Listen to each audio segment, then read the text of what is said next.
Hello, listeners, and welcome to the second program in our 5-part series of Office Practice, which is produced for JSC Grade 9 learners and anybody else who has an interest in the subject. My name is Evans Kwetemu. Today, we will learn about the application software and software packages. Please be in possession of a pen and a notebook so that you can take note of all the important points that we are going to discuss. As a reminder, don't forget to take part in the quiz at the end of this program. Application software or software applications help the users perform single or multiple tasks. Application software finds its presence in enterprise as well as non-enterprise applications. Enterprise application software includes enterprise resource planning, supply chain management, and customer relationship management. Non-enterprise software includes entertainment, that is game applications and CDs, security, that is applications to detect firewalls and antivirus protection, and mobile applications, that is application software meant for a mobile device, smartphone, or a tablet. At the end of this program, you should be able to, number 1, explain what software packages are. Number 2, identify and explain types of application software. Number 3, explain the display area and status area. Number 4, describe search engines and how to Google to find files and folders. How are you, Martha? I hope you're well. Listen, last night I was having some problems doing my homework. I couldn't find the answers. And then my dad advised that I use a search engine to search for the answers. I looked at him without understanding. He looked at my blank face and sensed ignorance. He told me to use Google. I don't understand. So he was referring to Google as a search engine? I suspect so. But I couldn't ask for more clarification because I was already exhausted and was running out of time to complete my assignment before retiring to bed. Fortunately, Google helped me to complete the assignment. Please be quiet. Be quiet. Good morning, class. Good morning, class. Please take your seats. Mary and Martha, you seem to be confused about something. Do you mind sharing with the whole class? Sorry, sir. We were discussing issues relating to this subject. Last night I was having some problems doing my homework. I couldn't find the answers. And then my dad advised that I use a search engine to search for the answers. I failed to understand what he meant. Even when he later told me to use Google, I didn't find the time to ask for clarification on how search engines and Google are related. That is true, sir. Even me. I have become curious to know this. I hope you will help us. Thank you, Mary and Martha. That is a great way of introducing our lesson today on application software, where we are going to look at search engines, software packages, and types of application software. To start off with, who can tell us what is meant by software packages? Does it not refer to multiple applications that work together to meet various goals and objectives? Yes, it does. Well done. Well done. One of the most important examples is something like the Microsoft Office package, which includes individual applications such as Word, Excel, Access, and PowerPoint. Oh, now I get it. I'm enlightened now. To add to an example given, another example we can relate to is Corel, which includes Corel Photos, Corel Paint, and Corel Draw. Exactly. Thank you very much, Mary. You have given a good example. These software packages can help with improved efficiency in the office or the organization at large. When the individual components of a software are built to work hand in hand, it is typically because when used together, they improve efficiency and the overall user experience. Very informative. Sir, quick question. Yes, Martha? Does the use of software not help with less employee training? Good question, Martha. Can you enlighten us on what you mean? Purchasing software as a package from one vendor has the added benefit of only requiring your staff to learn one system. Fewer systems to learn mean less training, a faster adaptation rate by your employees, and ultimately increased productivity. Excellent. I'm really impressed, and I can clearly tell that you have a future in the office and anything to do with technology. Over to you, Mary. What do you think an application software is? Truthfully speaking, sir, I'm not sure at all. Maybe after you've given me a hint, I will understand. That's okay, Mary. Application software is a program or group of programs designed for end users. In other words, it refers to all applications collectively. So how does application software differ with system software? Good question, Martha. We shall look at system software later on. The difference is that system software is mainly involved with running the computer. There are many types of application software. I will give 2 application software types and examples of each, and I want you to help with others. If I still remember well, Mary said she just wants a hint to charge her batteries. The first type is word processing software, which includes examples like Microsoft Word, WordPad, and Notepad. The second type is database software, which includes Oracle and Microsoft Access. 100%, sir. My batteries have now been recharged. Good. The type I know is multimedia software, which includes Real Player and Media Player. Another application software type I still remember is spreadsheet software, which includes Microsoft Excel and Apple Number. That is true. Don't cut me, sir. Okay. Let me add the third type, sir, which is presentation software. This includes Microsoft PowerPoint and Keynotes. Not fair. Martha, you said all the types I knew, the most common ones. Sir, are there still any others? Yes, Martha. Let me add enterprise software, which includes customer relationship management system. The other one is educational software, which includes dictionaries. Without wasting time, let us look at other search engines. A web search engine or internet search engine is a software system that is designed to carry out web search or internet search. The search results are generally presented in a line of results, often referred to as search engine result pages. I have given you a brief introduction on search engines. Can you share with me the search engines that you know? There are many, but for the sake of time, we will look at the familiar ones. I can only look closer to home and name the one my dad told me about, Google. The search engine obviously holds the first place, and there's a greater difference with the one in second place. What made Google the most popular and trusted search engine is the quality of its results.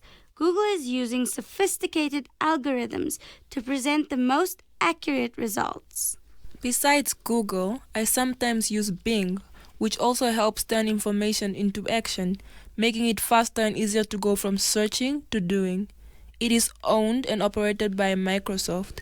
Yahoo is another one of the most popular search engines, a popular email provider, and its web search engine is just behind Google and Bing. Thank you, guys. Thank you very much. It seems you did have the knowledge, but you were just confused by the word used by Mary's dad. It is very important to understand the terminology used in each subject so that you do not get lost or lose marks unnecessarily. Very interesting and well noted, sir. So, sir, Yes, Mary? how can one view and open files using Google?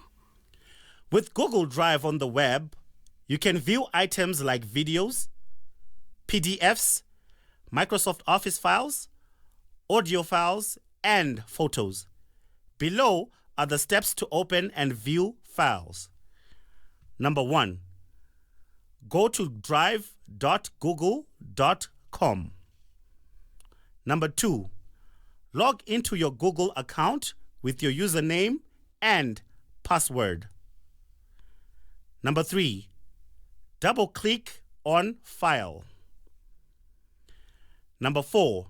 If you open a Google Doc, sheet, slides presentation, form, or drawing, it will open using that application.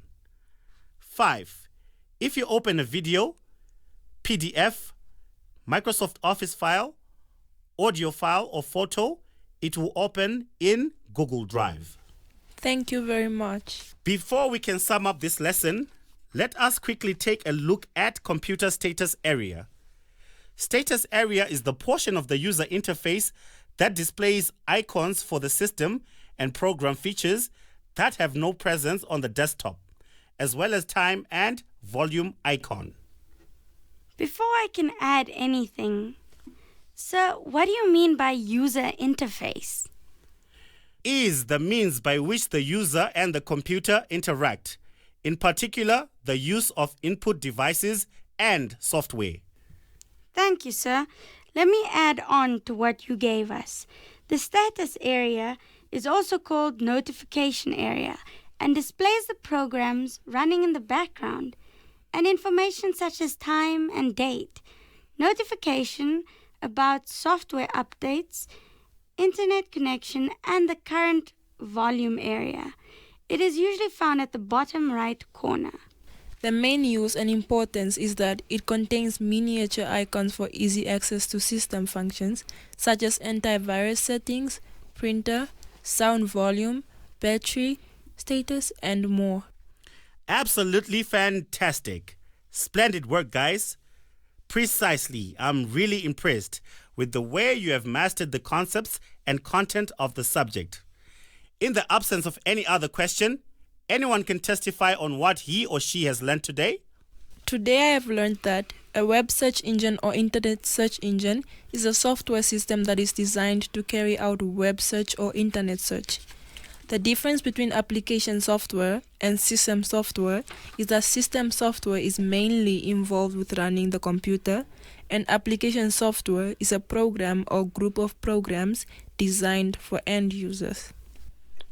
I have also learned that software package refers to multiple applications that work together to meet various goals and objectives. Google is an example of a search engine. Well done, guys. Well done. Very, very interactive indeed.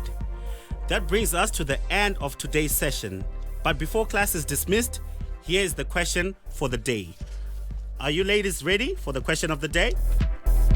Okay, let us take that as our homework and we get feedback tomorrow. Question 1. Ask.com is an example of A. Search engine, B. Software package, C. Application software. This program was written by Evans Kwetemu. So until next time, goodbye for now. This program was brought to you by NAMCOL with funding from the Ministry of Education, Arts and Culture and the Commonwealth of Learning.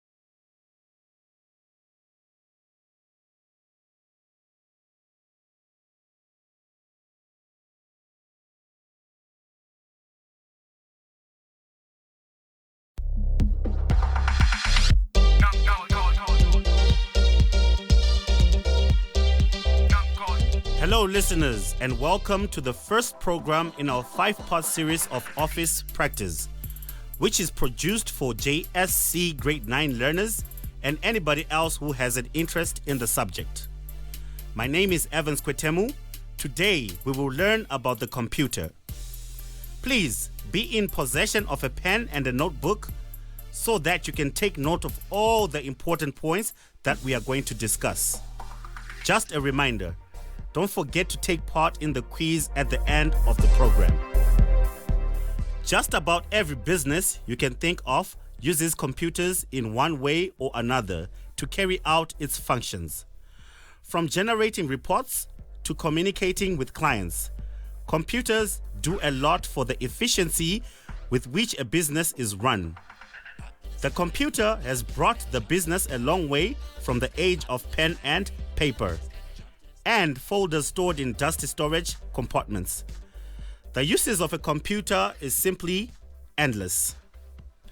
At the end of this program, you should be able to 1. Describe a computer and its importance in a business. 2.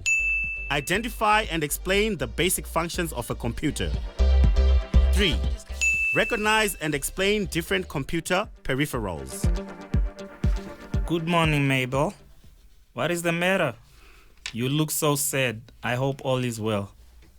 I'm not doing so well, Simon. My little sister poured some juice on my personal computer and it's no longer working. I can't do my homework because of that and I'm going to be in trouble with my teachers. You could have borrowed your father's personal computer. To make matters worse, my father refused to let me use his computer. He said it's a business computer and contains vital information and files. He even went on to say he was going to use it the following day to hold meetings with his business overseas suppliers and also to launch a marketing campaign. I think it was just an excuse because as far as I know, a computer does many things, but not holding meetings with someone thousands of miles away. I'm angry with him for lying to me. I don't think you have to be angry at your father. I don't think your father was lying to you at all. A business computer can be used to hold business meetings via Zoom and Skype. Let us go to class. I will ask Mr. Petrus on your behalf.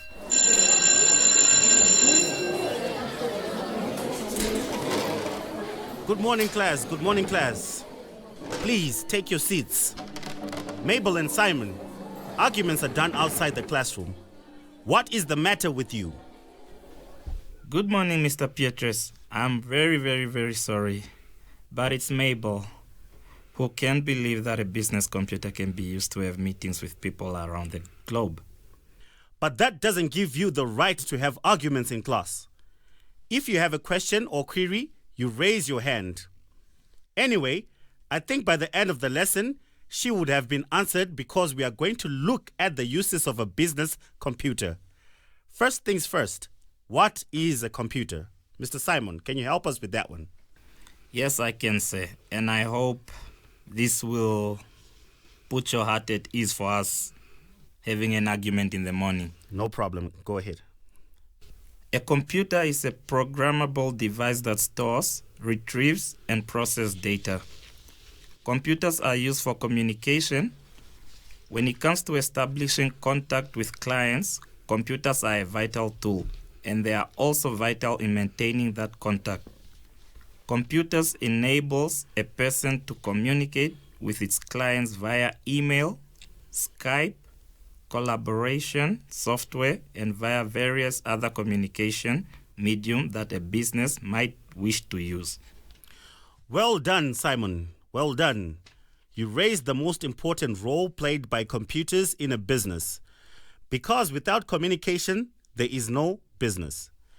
The business needs to communicate with suppliers for orders, with customers for feedback on goods sold, employees, and also with the government for regulations and tax purposes. Also, communication can help save time. For example, instead of having one-on-one meetings with employees, managers can simply email their employees. Mabel, I see your hand is up. Do you need any more clarification? Sir, I'm answered now. I want to add another use. My father told me that they're using computers for research at work. He said they were using it to research about their competitors and the level of competition in the industry. Computers are also used to research about customers, their tastes and preferences. The information about business, customers, and competition can be found in many different places, including forums such as engines, industry-specific websites, and even from social media. Exactly. Thank you very much, Mabel. You have given us a good practical example on your brother and his workplace. Computers can also be used for educational purposes. Computers can be used to educate employees. A business can use a computer to educate an employee on company policy, software use, and safety. Instead of hiring teachers to teach its employees, a business can let employees learn from computers and at their own pace via YouTube, webinars, and live Q&A sessions.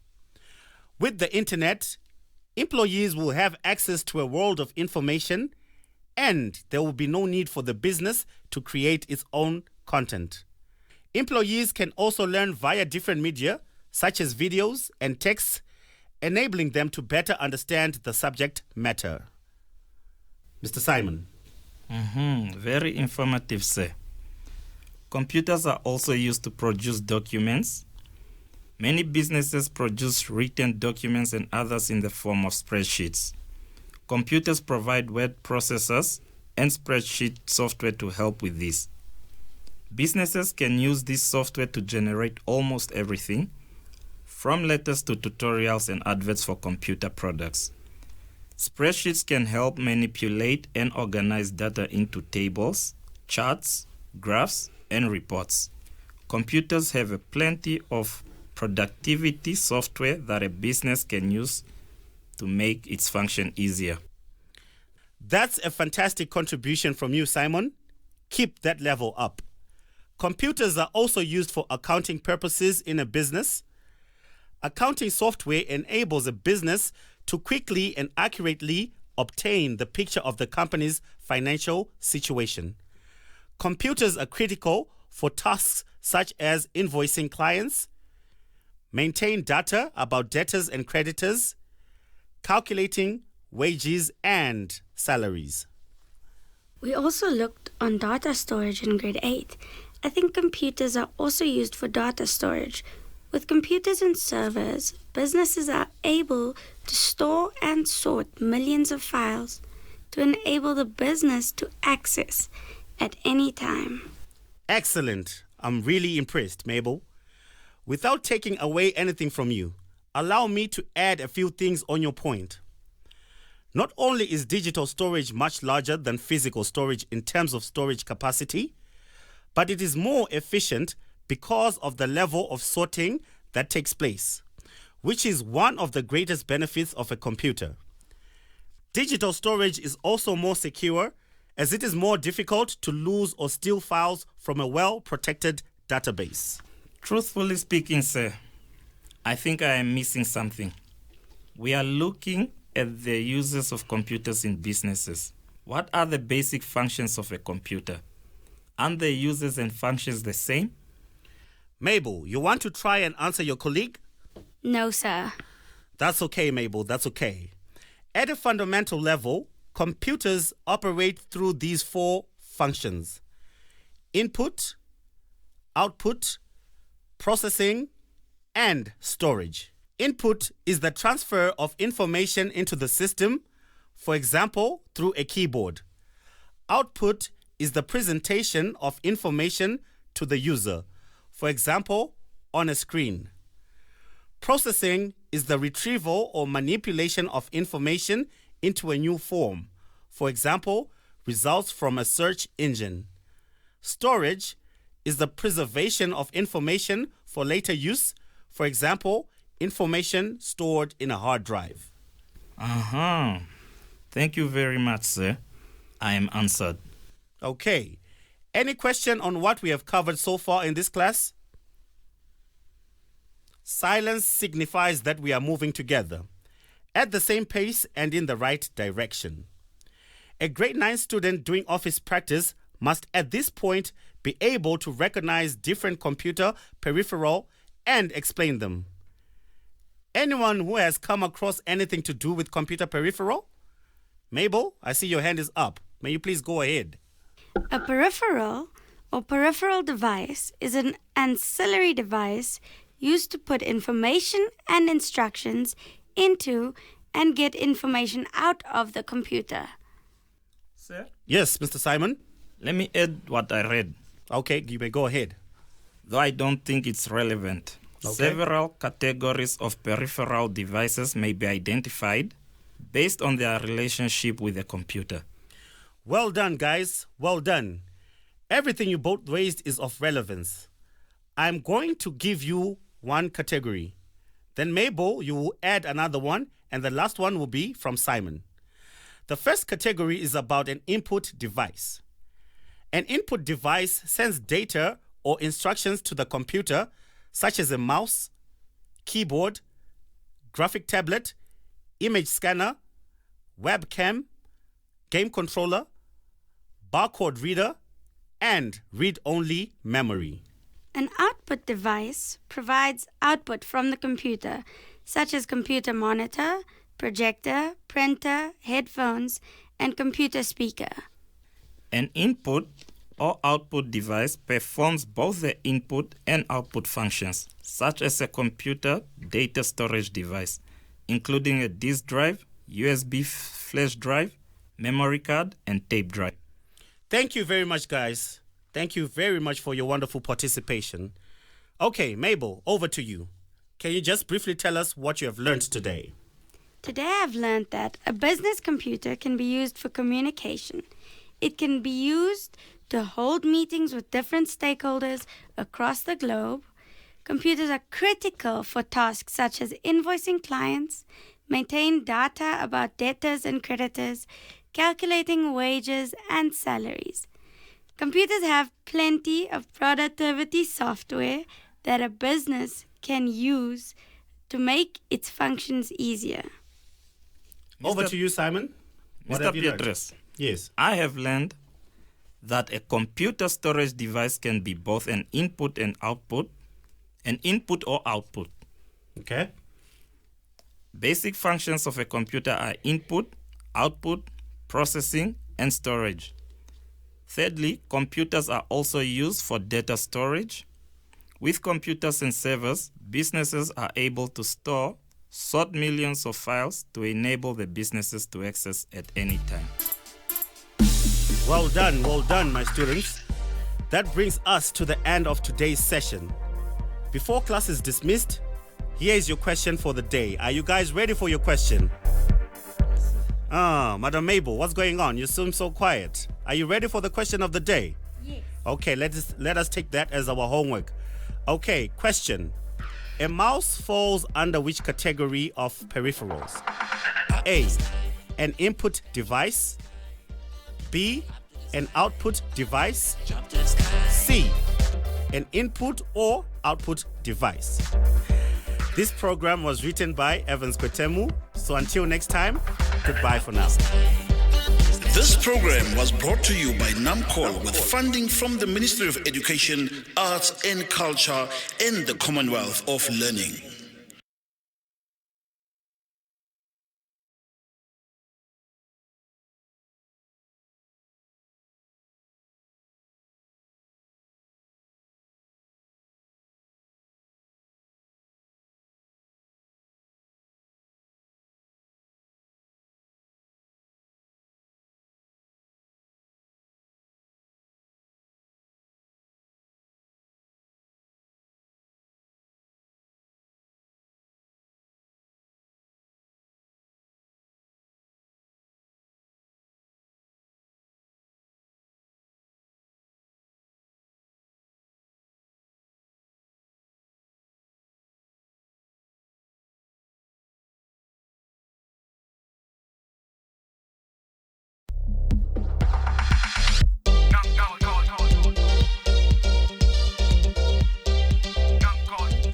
Hello, listeners, and welcome to the third program in our 5-part series of Office Practice, which is produced for Grade 9 JSC learners and anybody else who has an interest in the subject.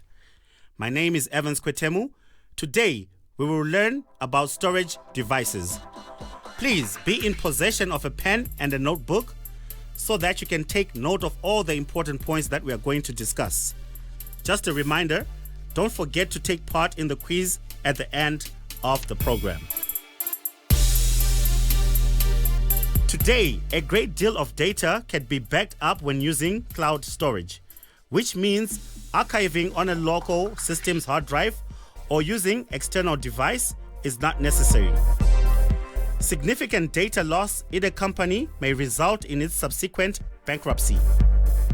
System administrators should always back up any valuable information and have a plan for recovering this data in case of failure and theft.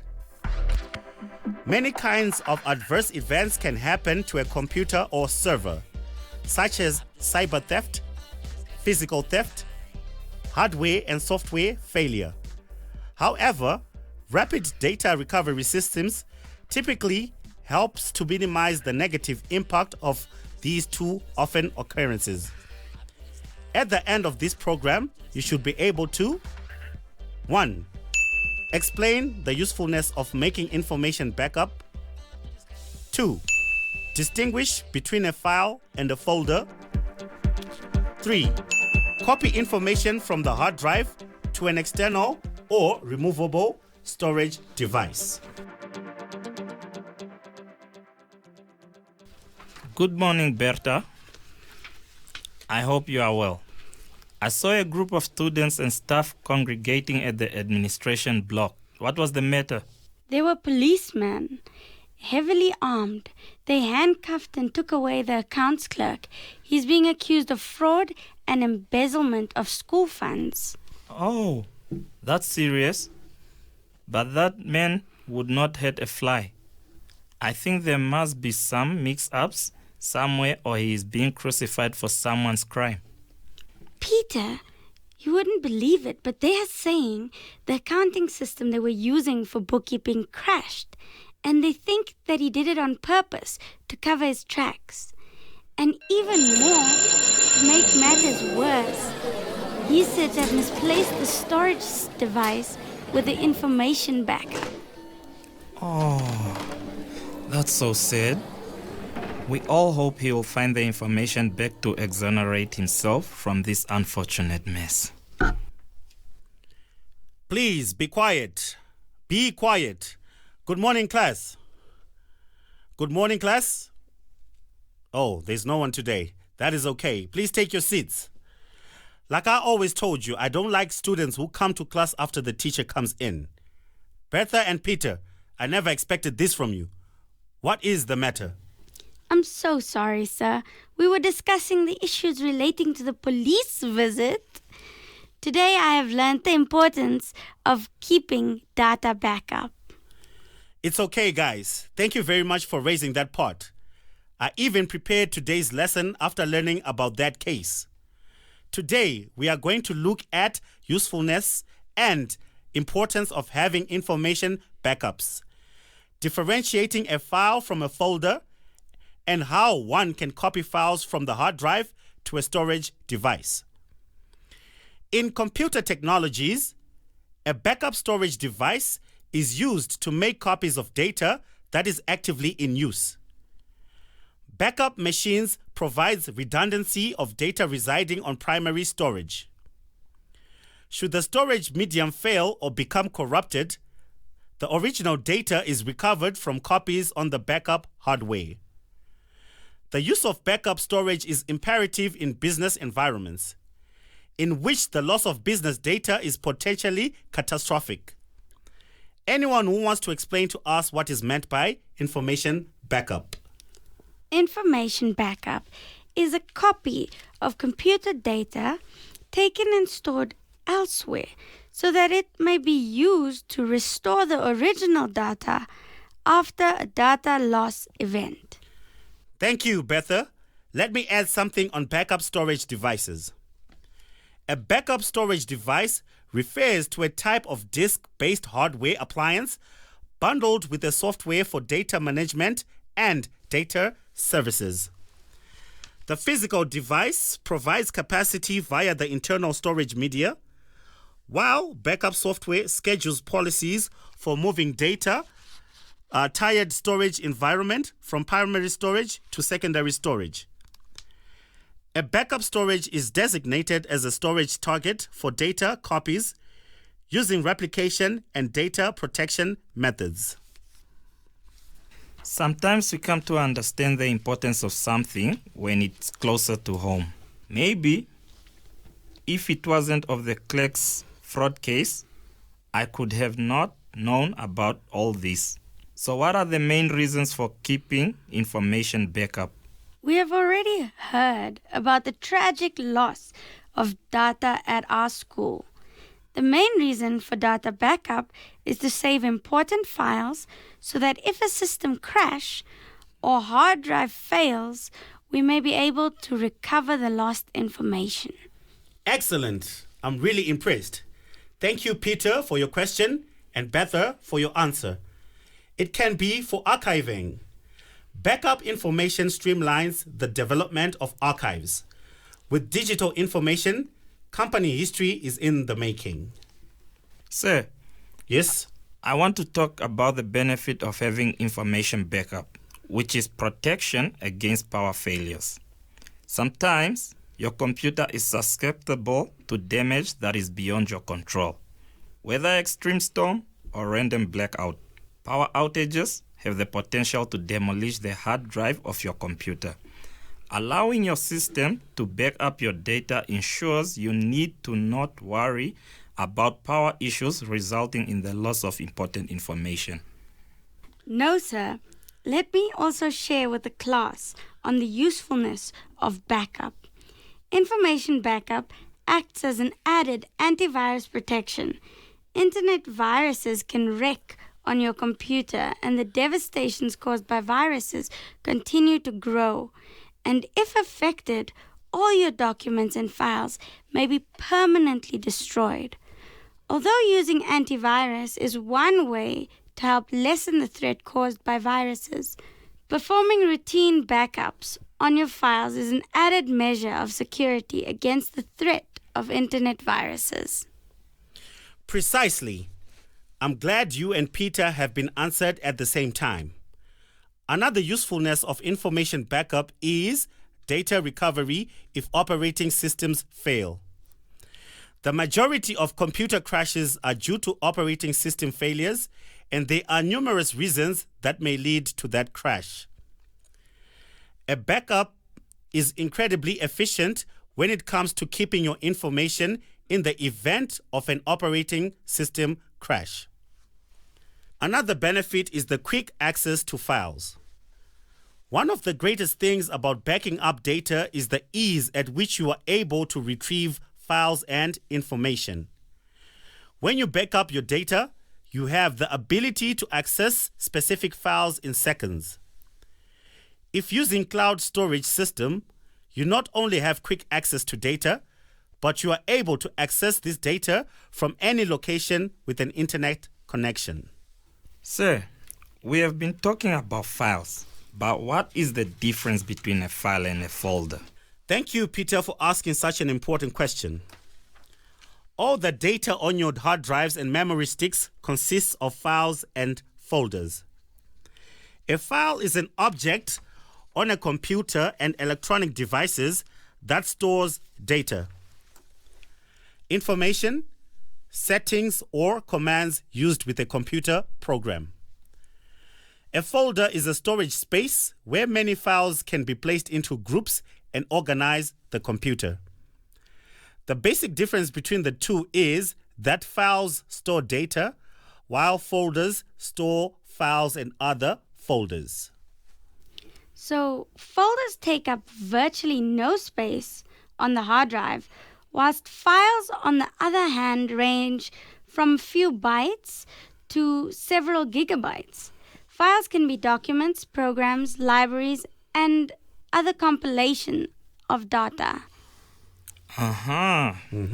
Thank you, sir. And Welcome. thank you too, Beta. But, sir, Yes, Mr. Peter. I still have a question. Go ahead. How can someone copy these files from a hard drive to an external storage device? Betha wants to help us. Unfortunately, she is saying memory is now empty or is now corrupted and data is lost.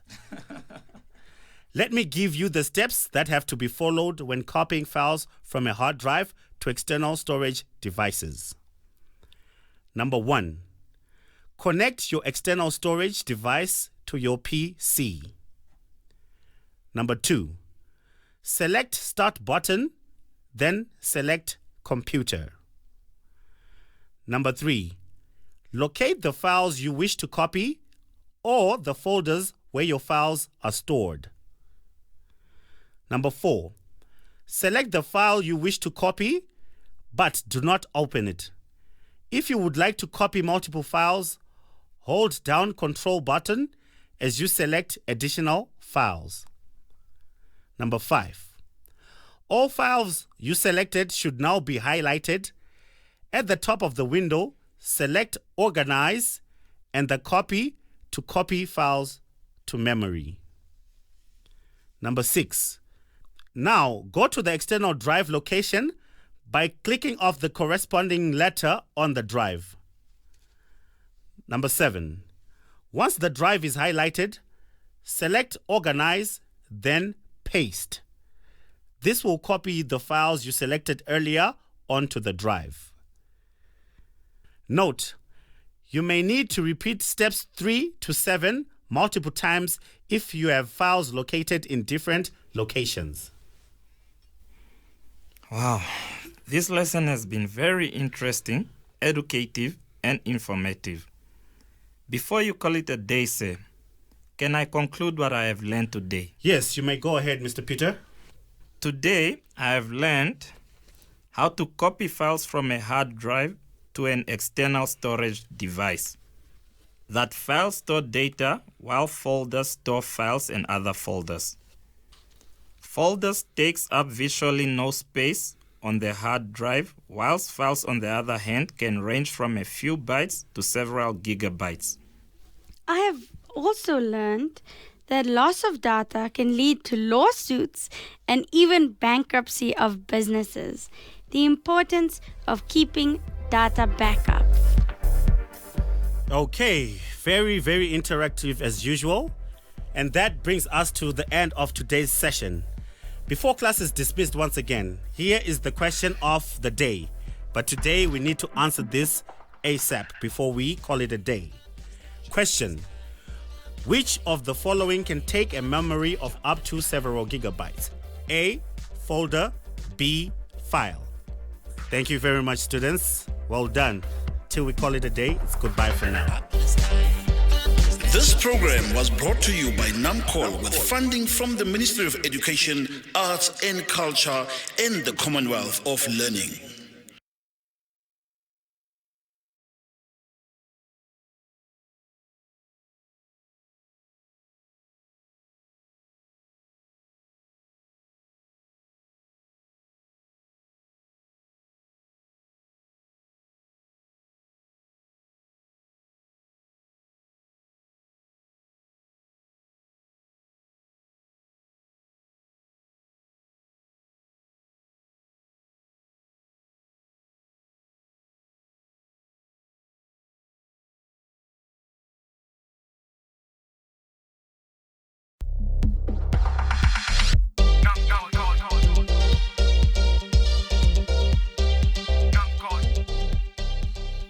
Hello, listeners, and welcome to the 4th program in our 5-part series of Office Practice, which is produced for grade 9, junior secondary certificate, ordinary level learners, and anybody else who has an interest in the subject.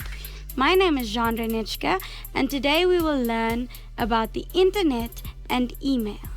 Please be in possession of a pen and a notebook so that you can take note of all the important points we are going to discuss. Just a reminder, don't forget to take part in the quiz at the end of the program. All over the world, technology is increasing at a very fast rate. Nowadays, the use of the internet and email has taken over most forms of communication across the globe. I hope today's program will shed more light on what the internet and email is and why we use it. At the end of this program, you should be able to define the following terms: internet, email, World Wide Web, web page, Uniform Resource Locator, URL, and e-learning.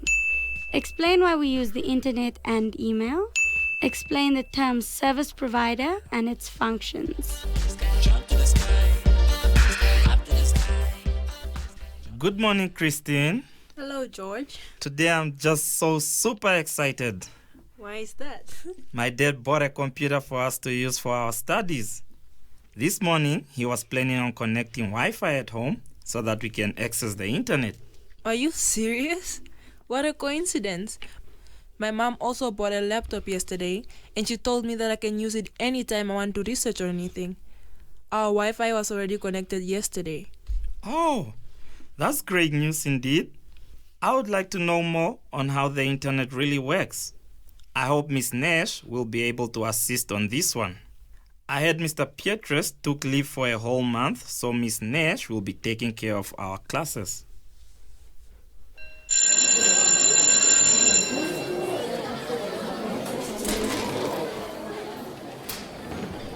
Shh! Please listen to your class monitor and observe some silence, please. George and Christine, I saw you outside looking all excited. Do you mind sharing what you were discussing? Oh yes, madam. I was just telling Christine that my dad bought a computer at home for us to use. Coincidentally, Christine's mom bought a laptop that she has been allowed to use when doing her researches. Her Wi-Fi is already connected, but for us, my dad said he will have it connected today. I was just curious on how the internet works since I'll be using it often for my homework and other stuff. Wow, that's interesting and great for you both. That gives us the opportunity to introduce our topic for the day, the internet and email. There are a number of terms that you will need to understand when we are dwelling on this topic, and these are internet, email, World Wide Web, web page, Uniform Resource Locator, and e-learning. Anyone who can define any one of the mentioned terms. May I try? Okay. Yes. Email refers to messages distributed by electronic means from one computer user to one or more recipients via a network. E-learning refers to learning conducted via electronic media, typically on the internet, and its purpose is to access educational curriculum outside of a traditional classroom. That's brilliant. George, would you like to try the other terms that I mentioned? I really would love to try, but truthfully speaking, I have no idea. Not a problem at all. Now listen attentively and take note. The internet refers to a global computer network providing a variety of information and communication facilities, consisting of interconnected networks using standardized communication protocols. World Wide Web, WWW, refers to an information system on the internet which allows documents to be connected to other documents by hypertext links, enabling the user to search for information by moving from one document to another. Lastly, Uniform Resource Locator, URL, which is also referred to as a web address, is a reference to a web resource that specifies its location on a computer network and mechanism for retrieving it. A URL is a specific type of uniform resource identifier, although many people use the two terms interchangeably. Very educating. I once heard that in the past, communication between people was done either face-to-face, using the telephone, or by writing letters, but e-communication has over the years taken over. That is correct. Individuals, corporations, business people and groups use the internet primarily as a communications vehicle, as these uses reduce their use of fax machines, telephones, and the postal service. One of the first and most popular forms of electronic communication is email, which allows users to send messages and files over the internet. One of the best things about emails that you do not have to wait for weeks to receive it. This type of mail arrives moments after it has been sent. Excellent contributions. Email is used for communicating with clients or with other employees, keeping in touch with friends and family, sending files as attachments to another person, and also to send marketing messages to potential clients. So, madam, what are the most popular uses of the internet, if I may ask? Good question. Since you and Christine will be having access to the internet at home, the following can be made use of on your computer: researching, downloading files, discussion groups, interactive games, education and self-improvement, friendship and dating, electronic magazines and newspapers, job hunting, and even online shopping. Well, do not worry much about the dating part because you're still young for that. But I just raised it so that you are fully aware of all the uses of the internet that you can put in practice. Wow, you sure got that one right, madam. Oh, yes, indeed. I wouldn't lead my kids astray. Okay, now, whenever you mention the internet, you will also need to know what a service provider is. Anyone who can tell me what a service provider is? Let me give it a shot from what I read from last year in grade 8. A service provider is a vendor that provides IT solutions and or services to end users and organizations. This broad term incorporates all IT businesses that provide products and solutions through services that are on demand. Well done, George. A network service provider, NSP, is a company that owns, operates, and sells access to internet backbone infrastructure and services. The primary customers of network service providers are other service providers, including Internet Service Providers, ISP, which in turn sells the internet access to businesses and customers. Can I please add to that, madam? Sure. Network service providers build and maintain the core routers, which are the principal data routers that make up the internet. Their physical connections come together at internet exchange points, which is where the regional ISPs can connect to an NSP backbone. These locations are also called peering points. Network service providers are essential to modern networking. The high-speed infrastructure and service support a downstream ecosystem that includes ISPs, wireless carriers, and virtual network operators. Very good. I can see most of you are really studying ahead. Anyone who can tell me what a service provider is? Yes, madam. Let me try. The functions of a service provider include provide solutions and services within your scope of work and breadth of knowledge. Offer recommendations and options based on client's needs. Complete requested tasks by the client. Make suggestions on opportunities or changes needed within the organization. Provide service. Very impressive. I really enjoyed the discussion, but unfortunately time is not on our side. Since George had the last contribution, Christine, may you please summarize what you learned today? Oh, okay, ma'am. Thank you. Today I have learned that the internet refers to a global computer network providing a variety of information and communication facilities consisting of interconnected networks using standardized communication protocols. Email is used for communicating with clients or with other employees, keeping in touch with friends and family, sending files as attachments to another person, and also send marketing messages to potential clients.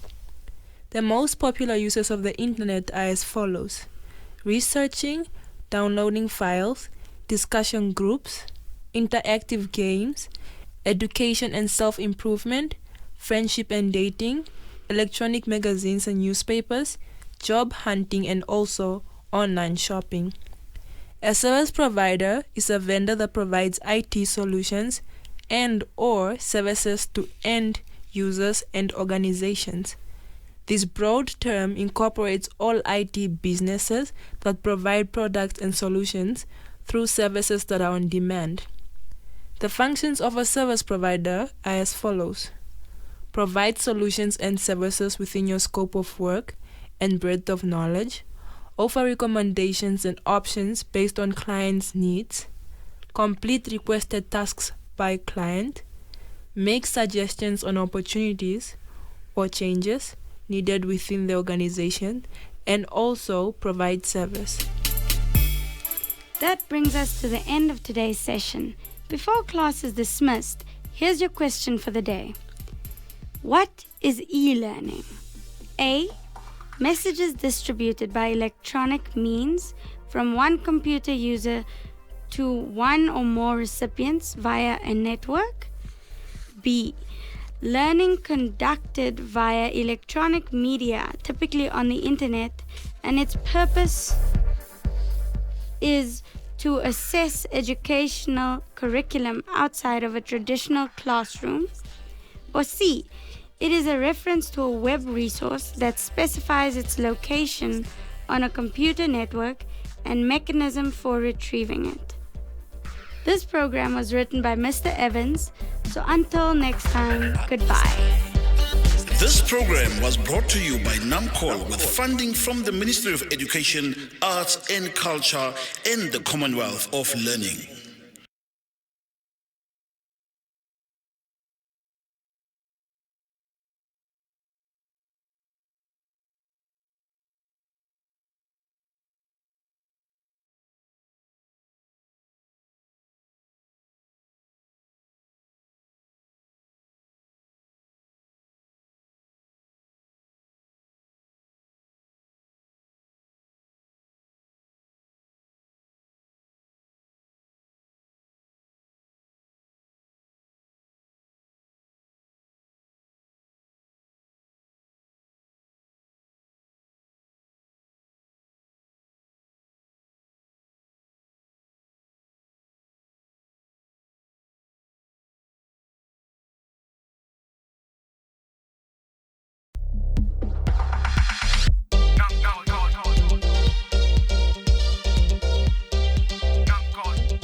Hello, listeners, and welcome to the 5th program in our 5-part series of Office Practice, which is produced for grade 9, junior secondary certificate ordinary level learners, and anybody else who has interest in the subject. My name is Jandre Nitschke, and today we will learn about the impact of computer technology. Please be in possession of a pen and a notebook so that you can take note of all the important points we are going to discuss. Just a reminder, don't forget to take part in the quiz at the end of the program. Computer technology affects the way people communicate, the way they learn, and the way they do business. The ability to use computer technology effectively has become a distinct advantage in school and work. At the end of this program, you should be able to describe the impact of computer technology in society on the following: education, social interaction, medical field, and communication. Define a computer virus and explain the causes and effects of computer viruses. Define and explain the following: data privacy and data protection. Good afternoon, Tariq. Yes, afternoon, Priscilla. So guess what? I was doing a little bit of reading on the impact of computer technology, like Miss Nash told us to do. Wow, good for you. As for me, I am totally blank because we had visitors last night, so I did not manage to go through anything. Oh, that's bad. But I know you do have a little knowledge on computers and its effects in the society. We'll pose a few questions for Madam. Maybe she will enlighten us more on the topic.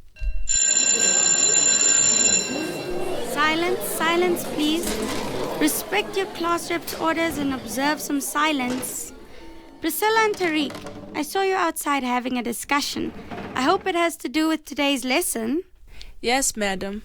It was a discussion about today's lesson, so I was just helping Tariq out since he did not have time last night to do his research.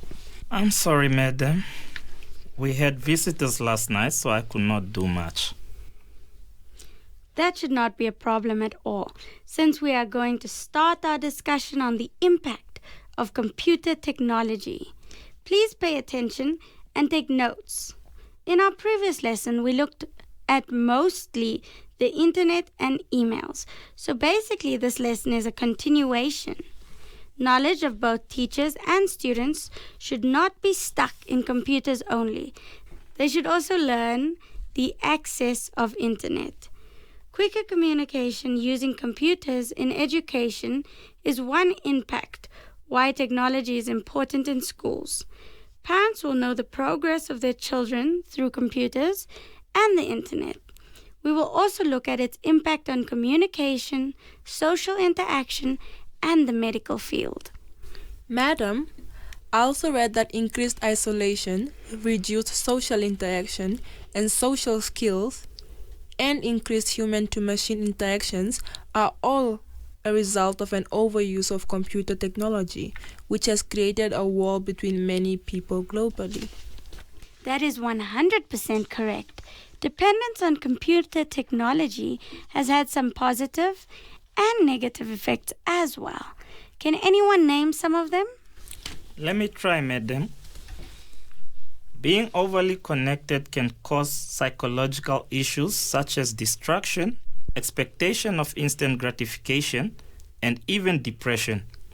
Besides affecting users' mental health, use of technology can also have negative repercussions on physical health, causing vision problems, hearing loss, and neck strain. Well done, Tariq. We also need to take into consideration the positives that come with computer technology. Other ways technology is seen to have a positive effect on society includes increased knowledge and understanding, improvements in industry and jobs, and an interconnectedness of the world as a result of globalization. It also makes communication easier through the use of emails, be it on the job or social interaction with someone miles away. I also researched the impact of computer technology on the medical field as well. Entering data into a computerized system is much less time-consuming than paper-based methods, and it reduces the risk of errors in patient data and financial details. Accessing patient records digitally also allows medical coding experts to work from home, increasing efficiency and productivity. Yes, indeed. Great contribution, Priscilla. Even though some of us did not research, we've managed to put in contribution, which is good. Okay, as we move on, we also need to know what computer viruses are, their causes and effects. Does anyone have an idea what a computer virus is? Yes, Madam. Let me have a try. Okay. A computer virus is a malicious software program loaded onto a user's computer without the user's knowledge and performs malicious actions. It can self-replicate, inserting itself onto other programs or files, infecting them in the process. Not all computer viruses are destructive, though. Let us give Tariq a hand.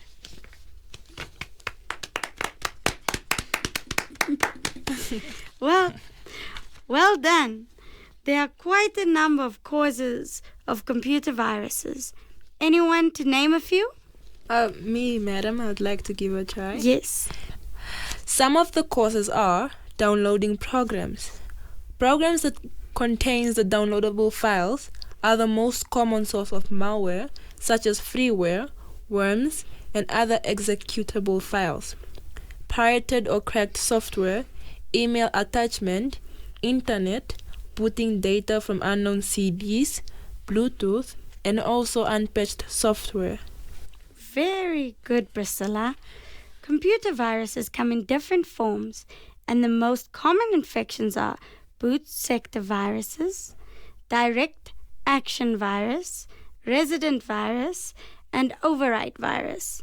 We will not dwell much in these different types, but rather would be more interested in the effects of these computer viruses. Okay, madam. The most common effects are computer speed. One of the classic primary signs that a computer has a virus is that it suddenly becomes much less responsive than normal. Also, changing of files is another effect. Seeing new and unknown files, folders, or applications appear on a computer's hard drive is one possible sign of a computer virus. Let me add, another effect is surprising computer behavior. A computer's mouse pointer may start to jump around the screen or stop responding. Very good answers from you both. The owner of a website or its administrators are often unknown and unseen. Therefore, it is wise to use antivirus software to protect your computer from any unintended downloads or installations. It is also wise to know about the possible effects of computer viruses to better identify a computer's behavior. Another point that we need to look into is the difference between data privacy and data protection. Anyone who has an idea on these two? Yes, madam. In a nutshell, data protection is about securing data against unauthorized access. Data privacy is about authorized access, who has it and who defines it, and ensuring data protection may not adhere to every required compliance standard. Nice summary. Data privacy has always been important. A single company may possess the personal information of millions of customers, data that it needs to keep private so that customers' identities stay as safe and protected as possible, and the company's reputation remains untarnished. The other thing is, the purpose of personal data protection isn't to just protect persons' data, but to protect the fundamental rights and freedoms of persons that are related to that data. Whilst protecting personal data, it is possible to ensure that persons' rights and freedoms are not being violated. Great contribution, Priscilla. Your contribution always makes our lesson worthwhile, and we really have to keep up this momentum.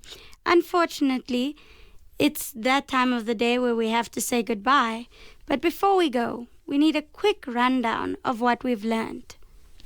Okay, ma'am. In today's lesson, I have learned that knowledge of both teachers and students should not be stuck in computers only. They should also learn the access of internet. Quicker communication using computers in education is one impact why technology is important in schools. Parents will know the progress of their children through computers and the internet.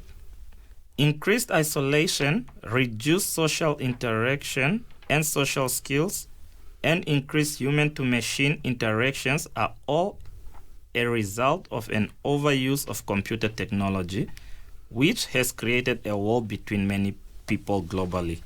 Causes of computer viruses are downloading programs. Programs that contains the downloadable files are the common source of malware such as freeware, worms, and other executable files, pirated or cracked software, email attachments, internet, booting data from unknown CDs, Bluetooth, and also unpatched software. The owner of a website or its administrators are often unknown and unseen. Therefore, it is wise to use antivirus software to protect your computer from any unintended downloads or installations. It is also wise to know about the possible effects of computer viruses to better identify a computer's behavior. Data protection is about securing data against unauthorized access. Data privacy is about authorized access, who has it, and who defines it. And ensuring data protection may not adhere to every required compliance standard. That brings us to the end of our 5th session. Before we call it a day, here's your question for the day. What is a computer virus? A downloading program. B, a malicious software program loaded onto a user's computer without the user's knowledge and performs malicious actions. Or C, a form of quick communication using computers. This program was written by Mr. Evans. So until next time, goodbye.